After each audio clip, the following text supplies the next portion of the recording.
It's the Final Word Cricket Podcast. Adam Collins and Jeff Lemon here at the Melbourne Cricket Ground, our home ground. And we have with us England international Sam Billings, a man we've wanted to get on the podcast for a while, and he's fresh off top scoring up at Sydney a couple of days ago, 71 in a losing effort. Thanks for joining us. No problem. Thanks for having me on. Great to be here as well. Look at this stadium as well. Yeah, well, you get to play tomorrow in the third and final one-dayer of this series. It's copped a bit of grief, and we were a little bit critical last week, Jeff, about the squeeze, especially for England world champions a week ago here at the G. But from England's perspective, you get to play a full-strength Australian side this close to a World Cup.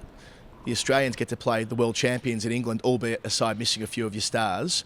And at the end of the day, you weren't in this World Cup squad a week ago. Like, there's individual pride at play and a chance to make a statement with a World Cup next year in 50-over cricket. Yeah, thanks for rubbing that in. No, it's fine. Yeah, there's plenty to play for.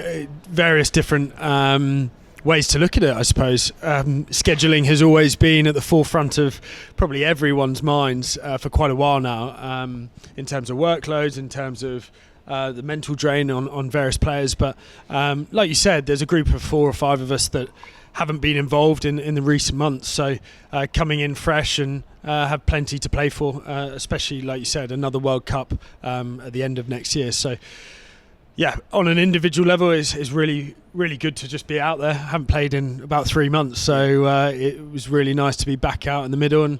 And as you said, a full-strength Australia side, so it's always going to be tricky in their home conditions. They're such a strong outfit, so it's always great to challenge yourself against the best. Yeah, it's pretty good timing, I reckon, for you too, from the outside looking in. As you say, haven't played for a while, weren't in the World Cup squad, despite having played quite a bit of T20 for England in the last 7 years or so. And even the fact that you haven't played one-day cricket before this series in 2022, I took a look at it. You averaged 56 across your previous 8 starts, including a big 100 against Australia at Manchester. Those 2 really important 50s that I think people forget against Ireland, that England could have easily lost that series 3-0 down in Southampton a few years ago. So, like, you getting this chance here, 10, 11 months from a World Cup, that's a big opportunity.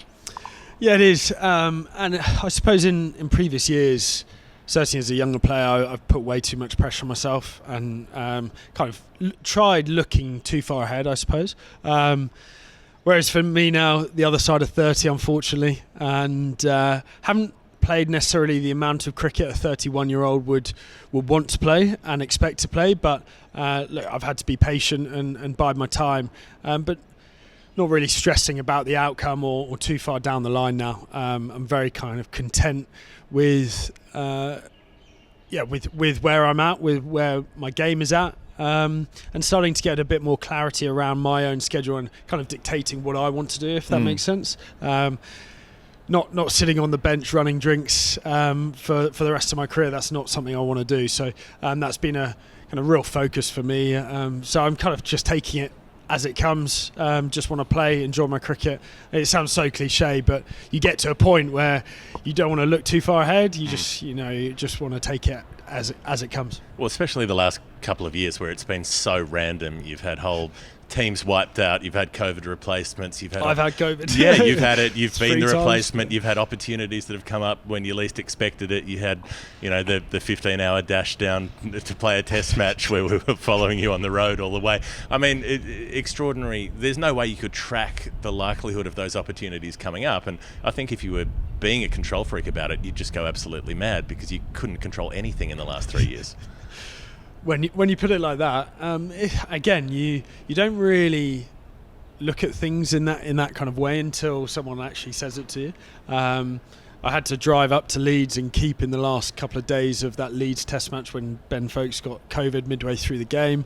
Played against India, the test match, and then kind of didn't play any more international cricket last summer. So, yeah, that's been something, I'll be honest, that has really kind of weighed on my mind and taking it out of me is the lack of clarity, kind of waiting for a phone call every single series, whether you're in or not. So, that's why I'm kind of just very much took it from Brendan McCullum, really, actually. Just that message of just being where your feet are and enjoying the moment, and as opposed to looking too far ahead. So, for me, it's getting stuff that I can control and putting things in place, like the IPL next year. Not obviously pulled out of that for a bit of clarity for myself and sanity moving forward, I suppose. We want to talk about red ball cricket and you, because it is quite an interesting little diversion in a way. I didn't, even though it may not have felt that way when you were playing it, but what we usually do on these interviews is go back to the very start and talk about your life in the game. And for you, I suppose it's when you walk in the door at Kent, Canterbury as a kid, like an 8-year-old or whatever it is, and you spend your childhood in those four walls and develop those relationships and have those opportunities playing through the junior system. I mean, it really has been your home away from home since you were a little boy. Yeah, it's a very special club actually, and has gone through a lot of tough times. Certainly when I was coming through the academy, Kent, in terms of kind of the financial side of things, really did struggle, and I actually benefited from that. A lot of younger players got opportunities kind of when I was about 19, 20, but from being in the age group system from the age of 8, then through the academy, Paul Farbrace, Rob Key, 2 huge influences for me, certainly in my younger years, and Keezy actually all through my kind of start of my professional career as my first captain and kind of a real stalwart to the club. He was basically doing every single job at Kent when he was club captain, so it set him up perfectly for the job he's now got as emperor, I suppose, in England cricket. But maybe we've moved away from the Russian terminology of late. Maybe stoic Roman emperor. So it's definitely it's my home club. It means a lot to me. Club captain for the last 5 years as well, and Kent is not one of the kind of fancy all singing, all dancing test match grounds, but we try to do things in the right way. We try to produce our own cricketers. We try to produce players for England, not just to benefit our own agenda. It's about trying to get the best out of what we've got and playing cricket in the right way as well.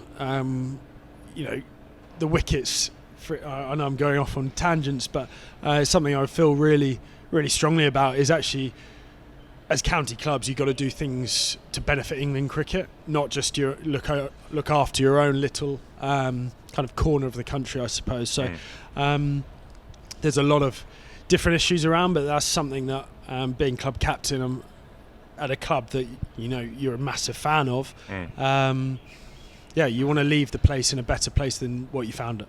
So there's a point at your life now where you've got all this investment with the club, but I'm curious about with cricket to begin with, and this is something that I probably would struggle to answer, and a lot of people do, but can you define anything about what was it about cricket that got its hooks into you? Like, why did cricket get hold of you? Because it seems like all of us who follow cricket, we're all fascinated with it, we're obsessed with it in a way. How? Why does that happen for you? I think the biggest thing for me that always gets you coming back is that, one, it's completely unknown of how your day's going to go, and it's the fact that you've got to, it's a metaphor for life. You've just got to keep picking yourself up. It's a game of failure ultimately, but that it makes those days that when you do have good days even the more special, I suppose. So for me, having those bad days and you've just got to keep picking yourself back up. You might get a first baller, you might get 100 off 200 balls, but it's that satisfaction when you do have those good days because you have plenty of bad ones. I think it just is a test of character more than anything else, and certainly for me, my dad drilled that into me from a young age. You just got to keep on grafting away. And it doesn't come easy, and he said, like, it's a perfect example of life, really. Cricket, whereas football, I love my football, as you mentioned earlier before the podcast started, but football, I could get 7 opportunities in a game if you're playing up front and goal hanging, and you might slot 3 away and you've had a good day, when actually you might not have played that well, if that makes sense. Right. Yeah, I like that, how you describe it as a game of failure. I think we've done that a bit too, Jeff, trying to get a sense of how cricketers have to have that equilibrium about themselves. if there's been a criticism or an outsider view of you, it's been, oh, well, he's had a pretty good run of things, right? Went to a nice school, nice family. Here we go. People say that about you, right? Obviously, you must detect this online. Yeah. But fundamentally, you're just another cricketer, right? Like, you have to go through the shit bits just like everybody else does. It's not as though because you had a nice run up to playing professional cricket and have had opportunities with England that it's any different for you. Yeah. So initially, in terms of those kind of statements, I completely appreciate the opportunities I got in terms of the schooling that I went to, university. Yep. Those opportunities aren't available to everyone, and I'm incredibly grateful for that. So I think that's the problem in terms of the perception for people who don't necessarily know. Guys like Zach Crawley as well, he gets a lot of the same kind of things. I think the perception around going to a nice school is those kids that don't appreciate it and don't realise actually the opportunity that is afforded them. They're the people that actually give a bad rep, if that makes sense. Like anything in life, it doesn't matter where you start, is what you put in, you get out of it.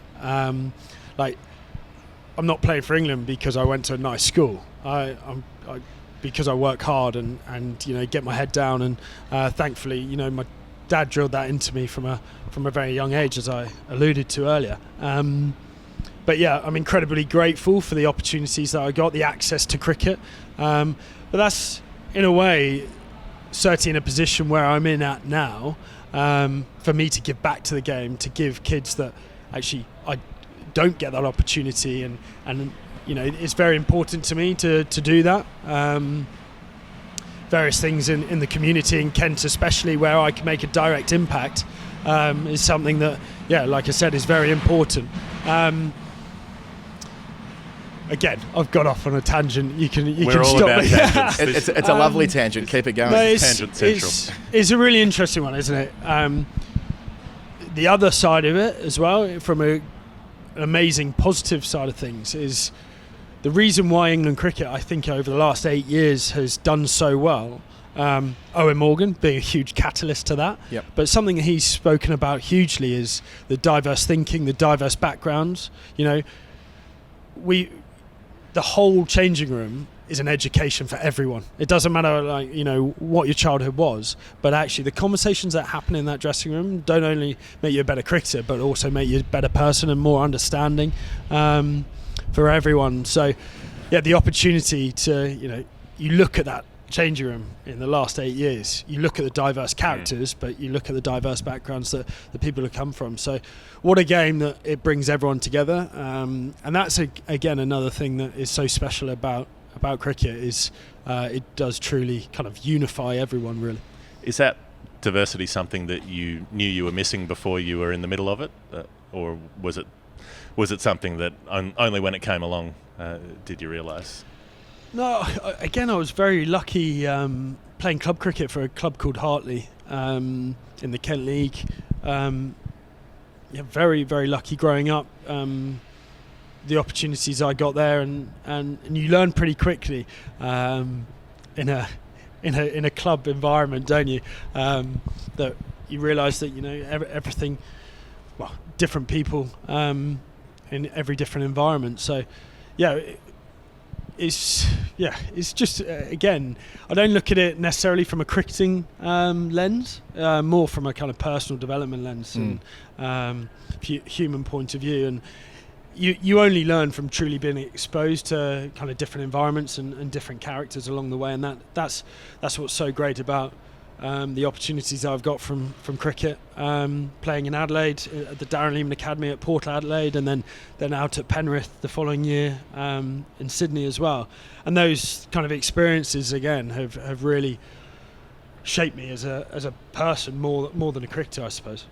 You're clearly very proud of where you come from in Kent and the club that you've captained for the last 5 years. The circumstances upon you becoming captain were Sam Northeast, a little bit older, effectively the same generation as you, also very close to Rob Key, also attributes a lot of his opportunities to that dressing room that you both kind of grew up in.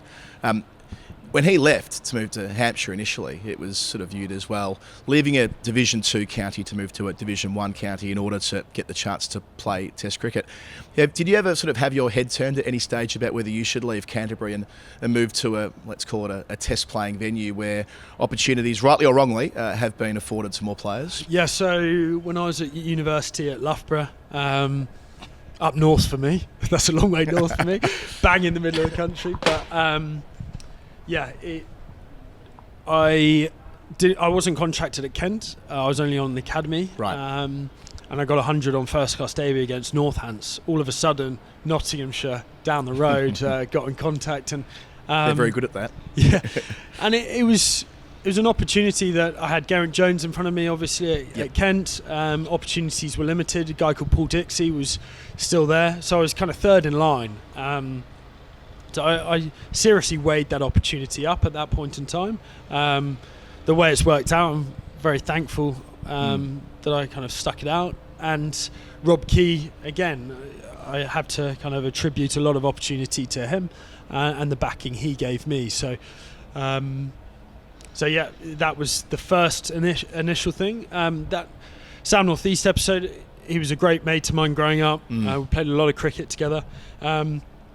An incredible talent, in another era, I suppose he might have got an opportunity, and it was a real shame the way that ended at Kent. Sam's very strong in his view, and it didn't quite match up with the current CEO and various kind of powers to be at the time. I was actually out of contract, I think, that same year, and I was very, I had one more year, but I was very forceful in the way that I said the club, in terms of the structure, needs changing, and various things do need to change. For me, Kent had to move forward, it had to progress, it had to kind of get up with the times. Director cricket came in, the structure, the whole club changed really, and we're seeing the benefits of that.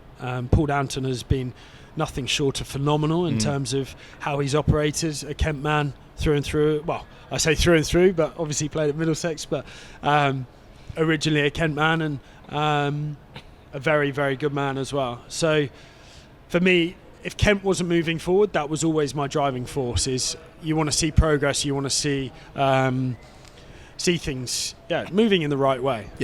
As long as that's happening, you want to be a part of a club that is doing that. And every club has a county club. This is, from benefiting from seeing various different environments in the franchise world, is every environment has its issues.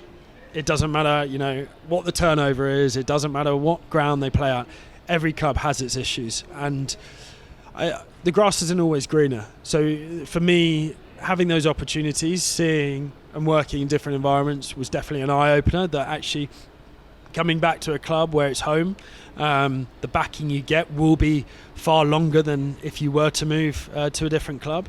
And also, you're not playing there for the money. If you want to earn money in the game now, there's various opportunities to do that. That kind of playing for Kent feeds a different part of yourself, if that makes sense. Right. It's more soulful, it's more kind of meaning to it. Sense of belonging. No, it is, massively. And that was the whole thing that I challenged the club on, was as long as the club's moving forward and we're trying to do the best things possible, and it was clear to see that you don't need to move to play for England as well. That was a huge sense for me. Look at Essex, for example, the amount of England cricketers they've produced in recent times. You don't need to play at Test Match County to play for England. You play on good wickets, you play at a club that's trying to do things the right way, and ultimately we're winning trophies. We're getting, we've done things in the right way. It's taken time, but we're seeing the results of that. Zach Crawley, Jordan Cox, Joe Denley, myself, various guys going into the England Lions. Ollie Robinson now moved on, but an England Lion, Daniel Bell Drummond. We don't do too badly. So I feel very strongly about that. Did that feel like a risk, a personal risk, standing up and telling the club that where they're falling short? Not at all. Because again, if thinking always needs to be challenged. Even when I'm captaining, I'm trying to look at things from totally the opposite point of view that I look at from a kind of default perspective. Yeah, your assumed view, then you're trying to take the other. Exactly, and realising the kind of landscape of cricket was changing. I think the club realised that, and hence why the changes were made, and thankfully, look at the results on the back of it. Your progression into the England side, you've spoken about how important university was to your development. In a way, you might be one of the last who have that through line, because these days most kids end up at the club and uni isn't quite such a big part of it. But within a few years, you're in that England squad in 2015 on a bit of a landmark day for England in white ball cricket, Edgbaston, New Zealand. 2015, it comes up all the time. 400 for the first time in England one-day history. Yeah, Roy on debut as well, I'm pretty sure. Hales, Root, Morgan, Stokes, Butler, you, Rash, Jordan, Plunkett, Finn. I know Finny doesn't play much more white ball cricket, but the rest, the 10 of you, have done a lot together over the next 7 years. They've been, I think 9 of the 11 have played in World Cup wins. You miss out in 19 through injury, and we'll come to that. But nevertheless, you'll always be identified as being part of that crew who were able to reset white ball cricket for England. And 7 years on, you've got 2 trophies to show for it.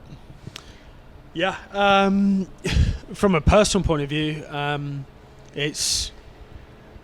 I got asked this question the other day: is how does it feel coming into the squad now? And the way you kind of articulated that experience is, even though I wasn't here last 2 weeks ago or whatever, you still you have a feeling of belonging. Yep. As does Owen Morgan when he's doing the Sky commentary. He said he was more nervous for the game last week than he ever was when he was playing because it's not just about the 15 guys who are in the squad there and then.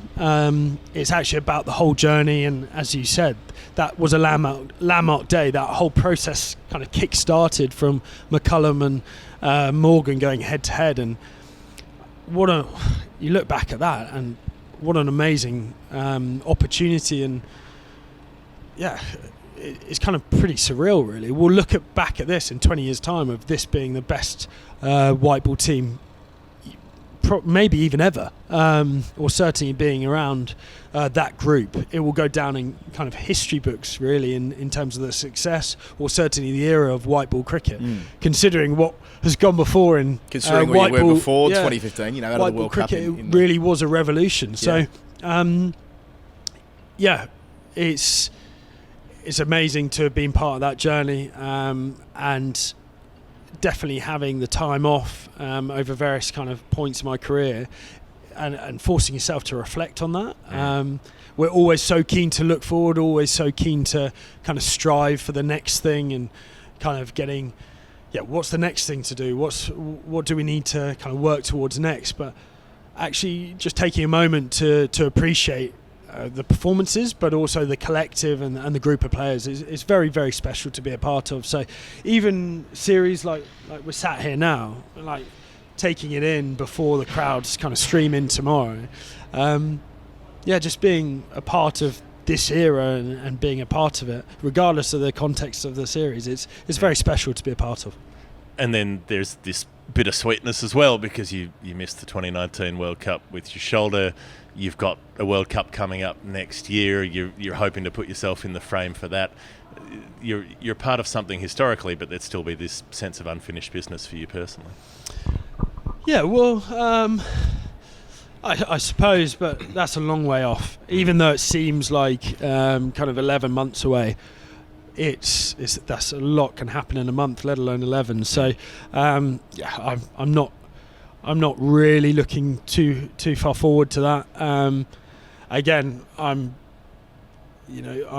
definitely not deluded in the fact that we're missing a few names in this series. So I'm benefiting from a few absentees. So a few half decent players. Yeah, exactly. Yeah. There's a couple about.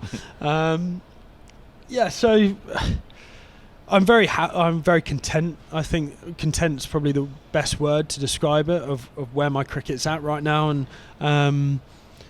some tough lessons that I've learned from.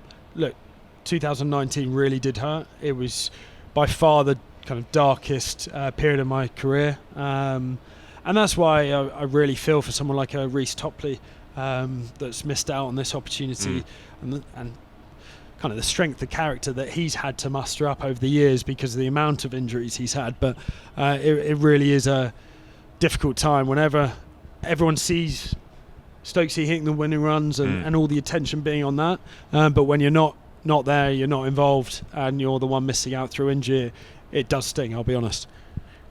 Is it possible with something like 2019, given that it turns into such a magical thing, and if you changed one little piece of that, then everything else would change? So is it possible to look at it and say, well, if I'd played in that World Cup, then maybe it wouldn't have turned out as incredibly as it did? Like, can you appreciate it for what it is and separate that from the personal disappointment? Well, we would have won with 5 overs to go, wouldn't we? That's what you're insinuating, mate. No super over. No one here is fun. Oh, much less memorable. It would have been much less memorable. Oh, thanks. You know? Yeah. Clinical. Maybe for you. Yeah. Maybe. You can't change it.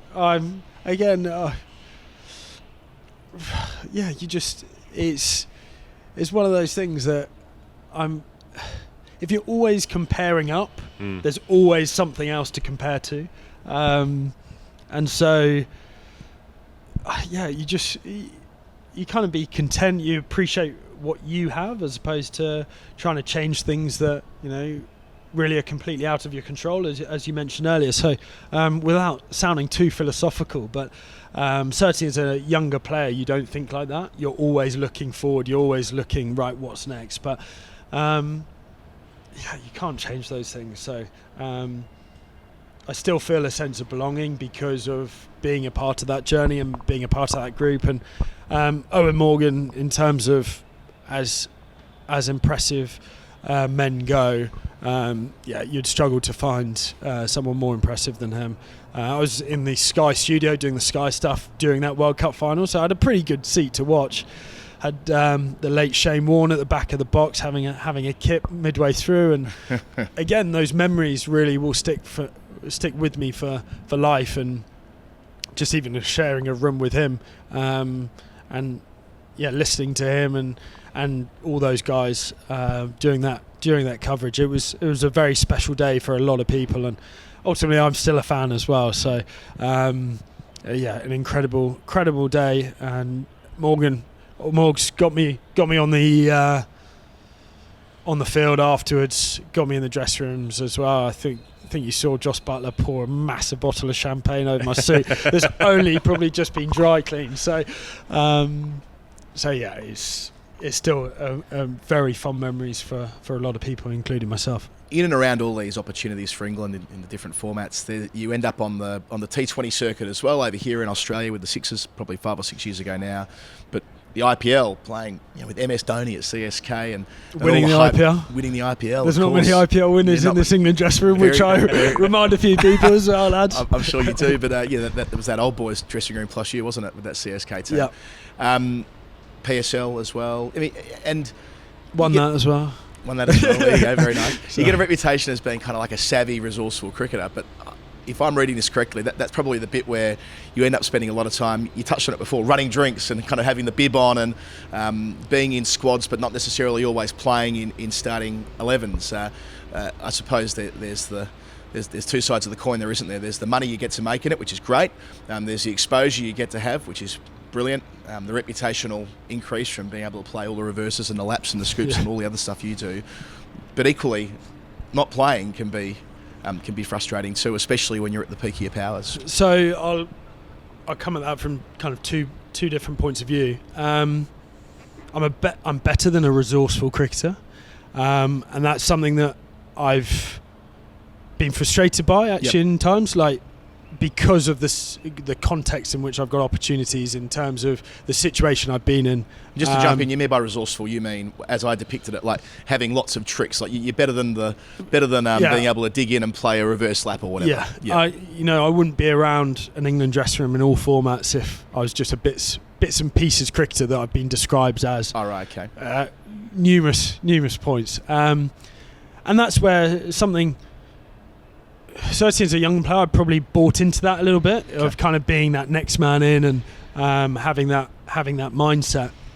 Initially, when I started playing for England, I didn't think like that, but you kind of become impressionable to that, and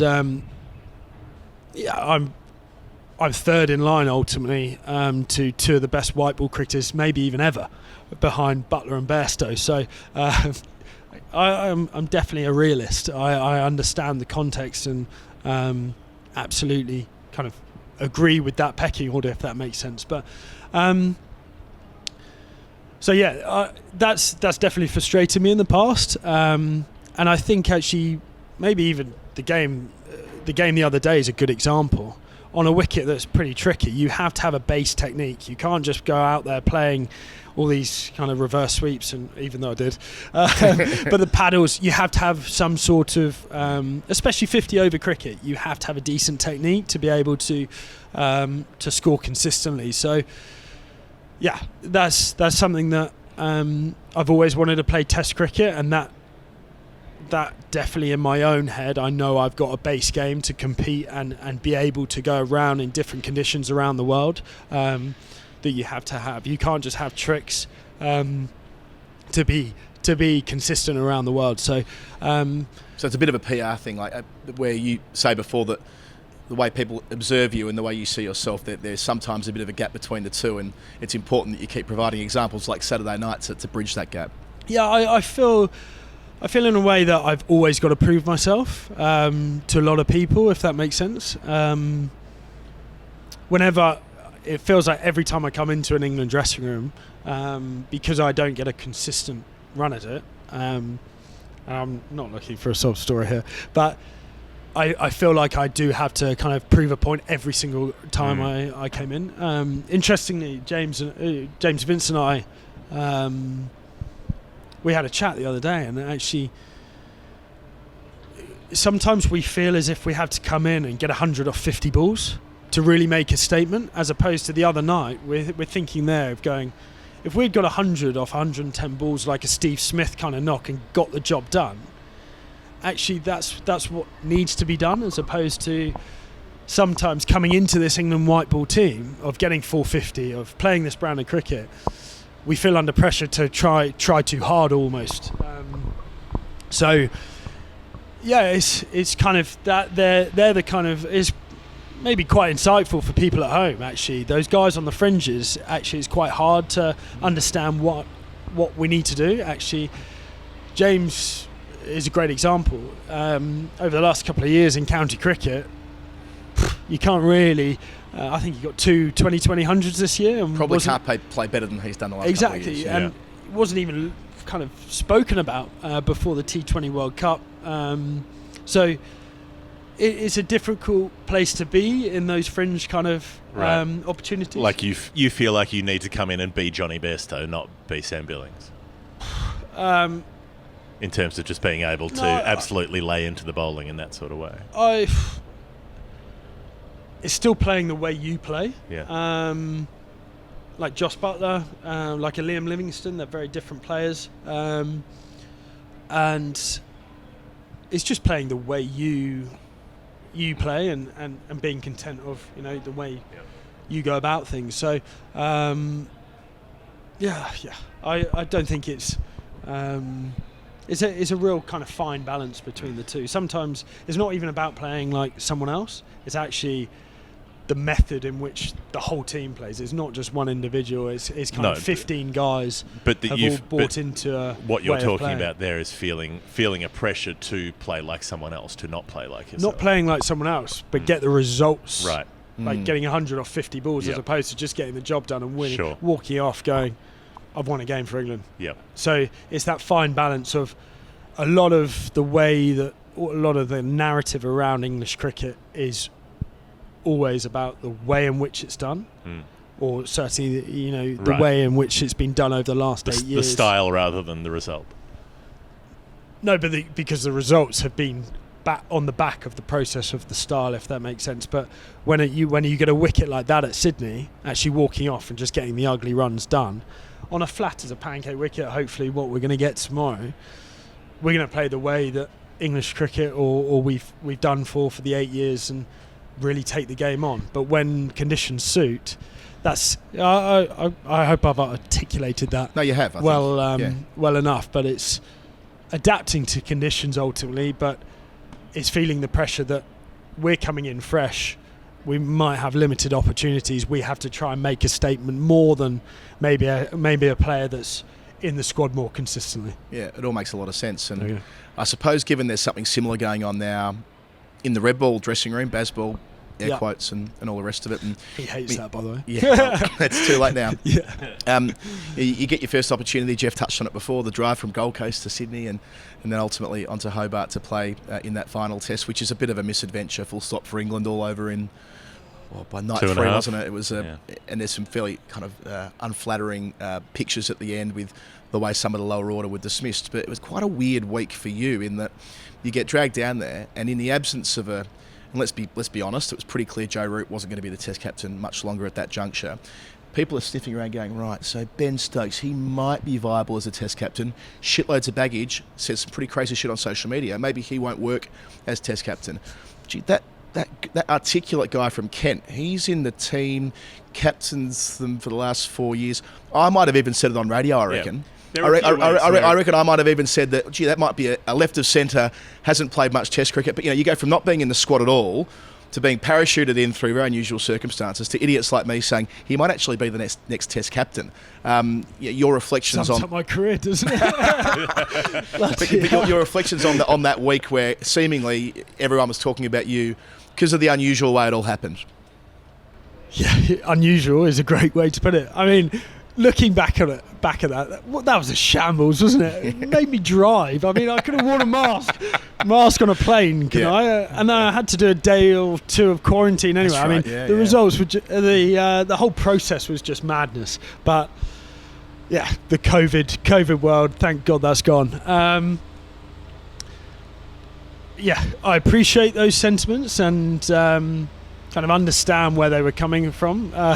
I think we were scraping the barrel a little bit in terms of the options. There weren't a lot of options, were there? And if it was kind of Stokes or roll the dice, wasn't it? Yeah, exactly. And you look at where kind of English cricket was back then. Certainly in the Red Bull game, it was pretty desolate. It was pretty desperate. And it's amazing, kind of the turnaround and the difference in fortunes in such a short period of time. A similar start of a journey as we spoke about with the white ball stuff in 2015. It seems very reminiscent of that. And it's clear to see that Ben was the right option all along and ultimately the making of a man, really. After we all know the journey that Ben's been on and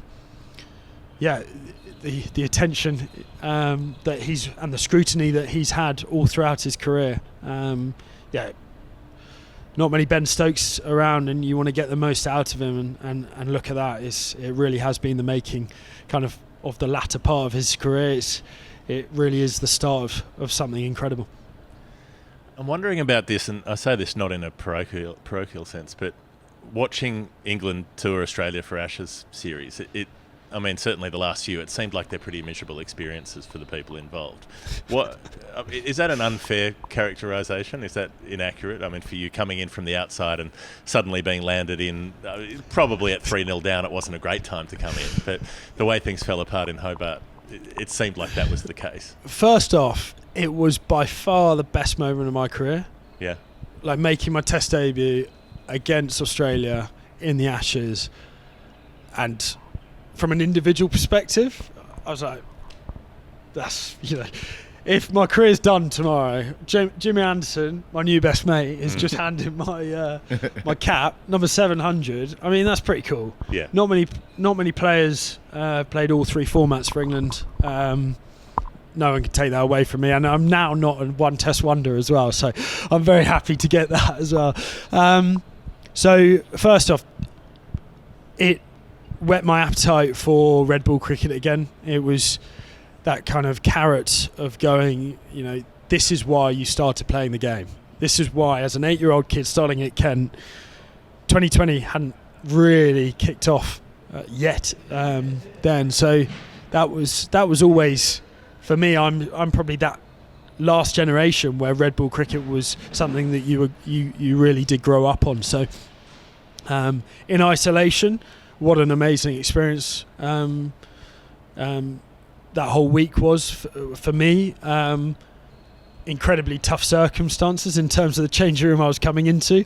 I'll be brutally honest, it was not a good place to be. A lot of people heads on the plane, as you kind of expect, and as you alluded to, they've been pretty miserable experiences. Ashes tours down under of recent. So yeah, in kind of context, wasn't great, but from an individual perspective, pretty special, and had a couple of people make the trip down. A couple of my best uni mates from Loughborough, they've emigrated to Manly in Sydney, 3 of them, and they managed to get down. My trainer, who lives out in Penrith, Kev Chevelle, he came down and watched as well. So very special to have people there.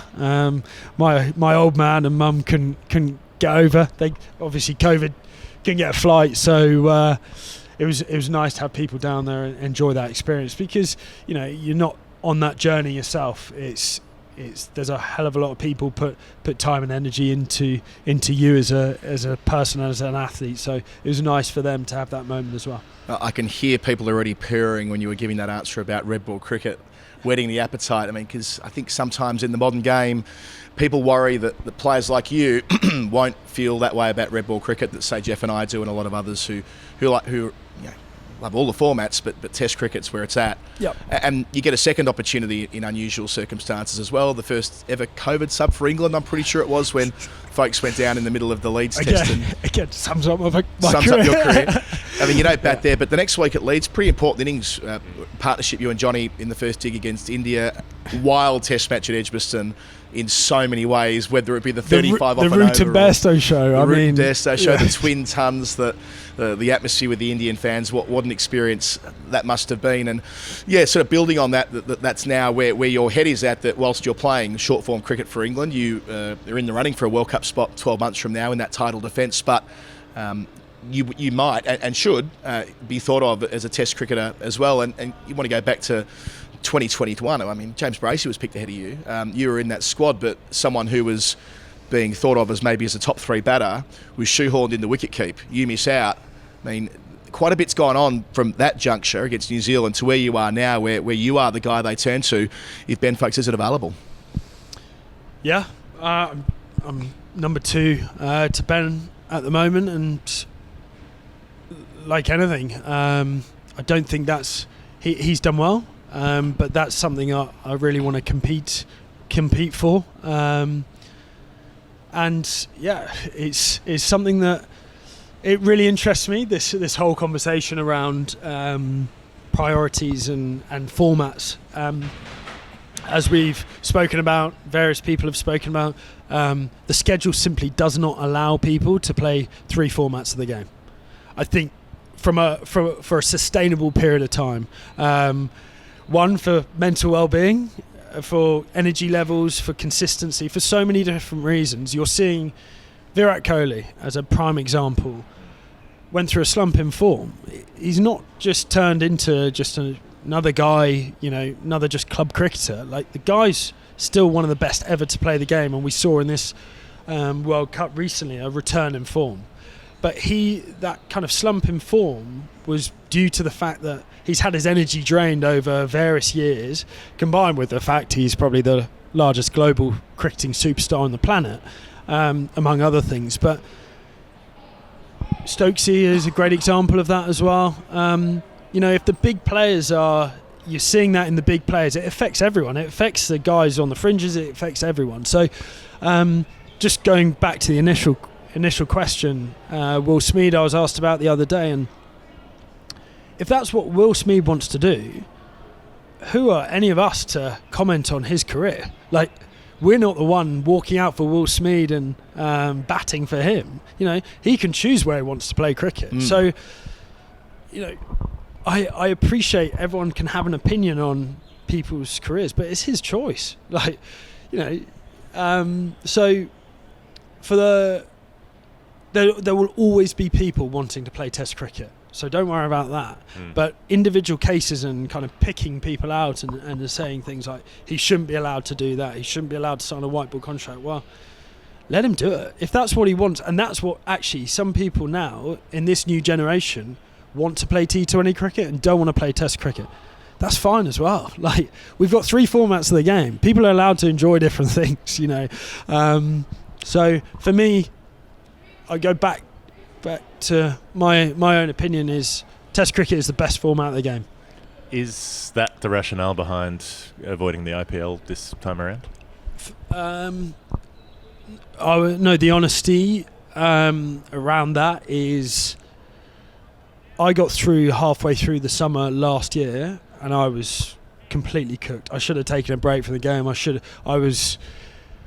That energy fuel tank was gone. It was completely gone, and I'd been on the road for 18 months, played Test cricket, played all 3 formats, been all over the place, and it takes its toll. Sorry? Lots of bubbles in that period as well. Bubbles, everything just, it kind of mounted on top of each other, and I didn't, from being that kind of bits and pieces guy that they call up when, someone goes down and being all over the place, I was living out of a suitcase and had no clarity or continuity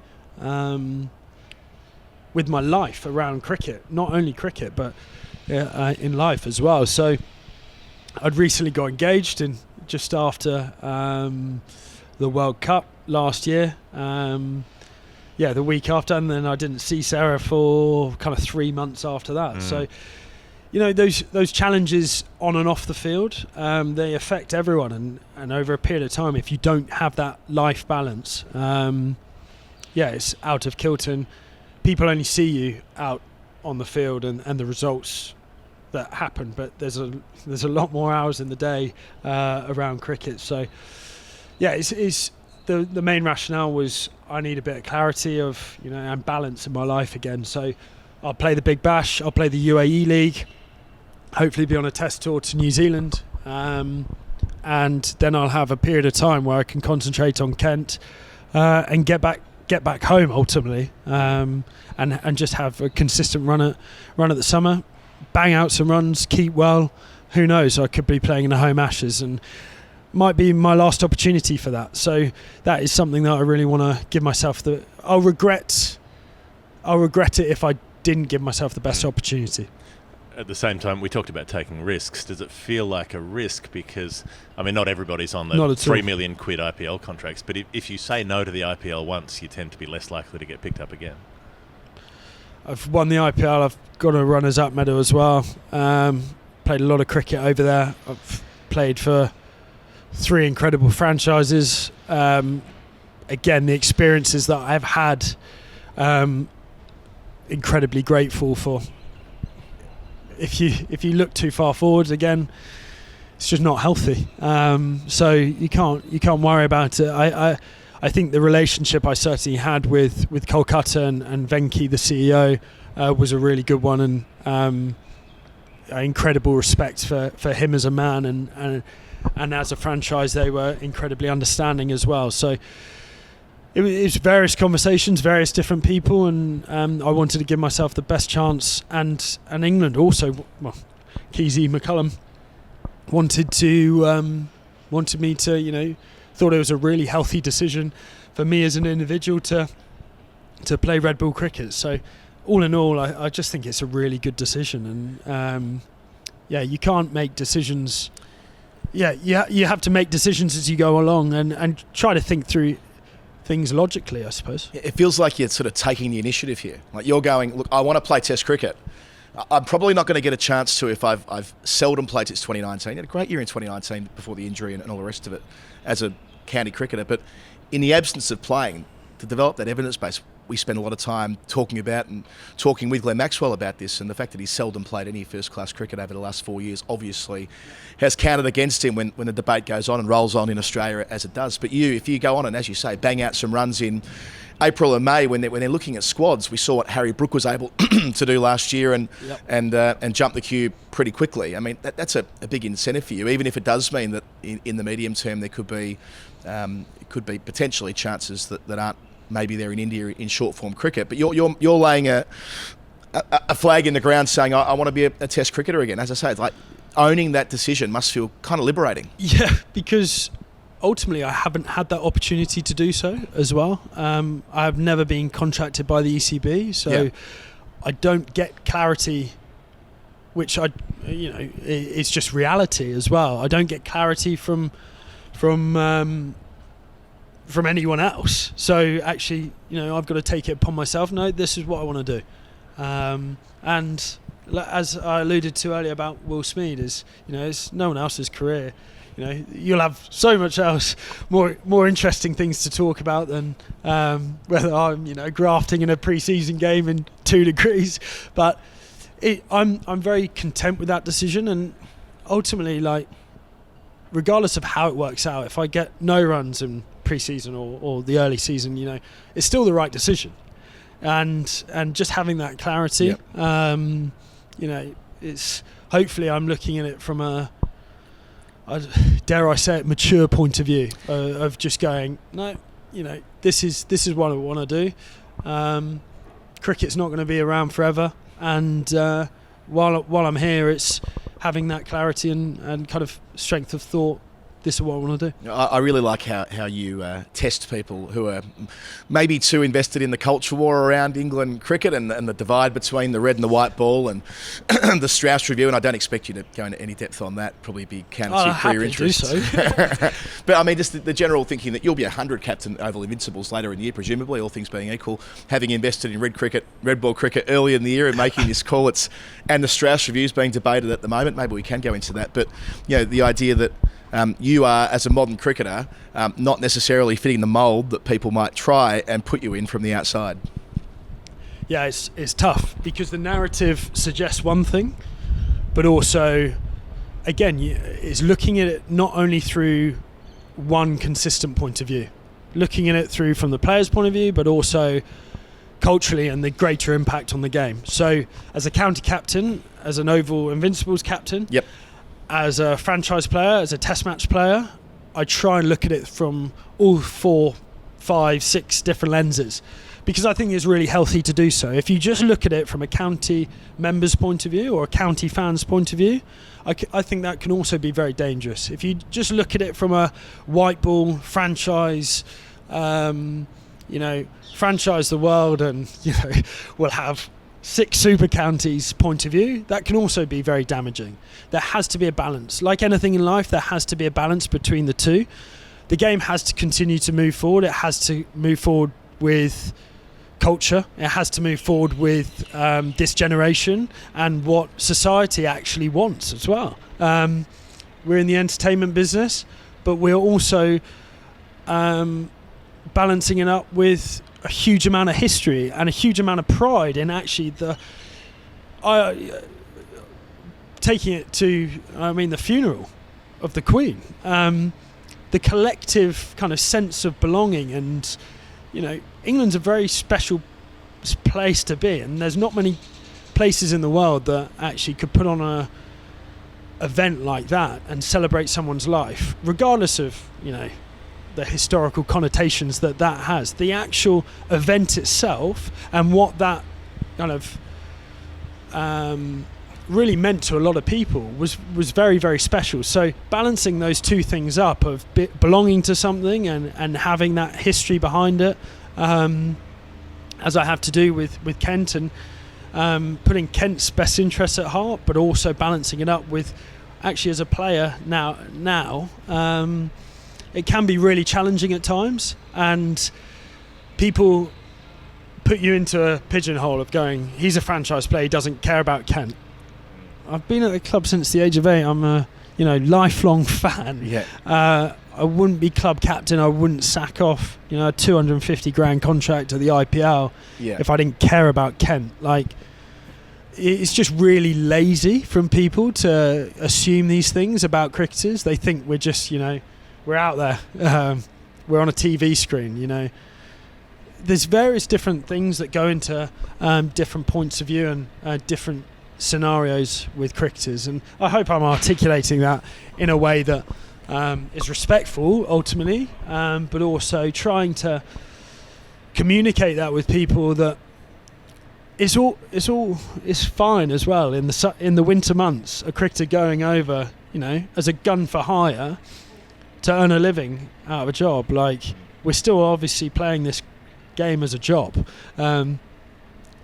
If a person gets offered a job and then in the off season in his holiday gets offered, triple, quadruple, 10 times the money to do exactly the same job for a 4-week period, you might take paid holiday. Say no to that, yeah. So it's better than going on a South African rebel tour anyway. Exactly. So it's I just come back to that word that really resonates for me, of balance.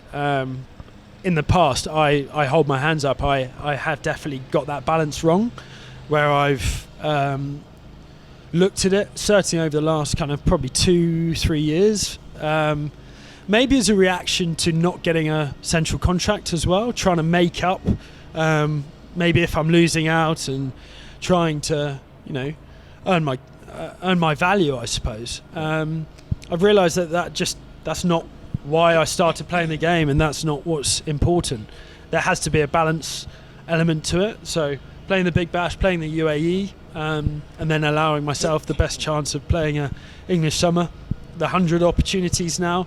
You don't need to go chasing opportunities around the world. There are so many now that I think you can get that balance. And for younger players, it's going to be a real challenge, and they need good advice around them, that people aren't pushing them to play every single franchise gig around the world, because it will end badly for a lot of players.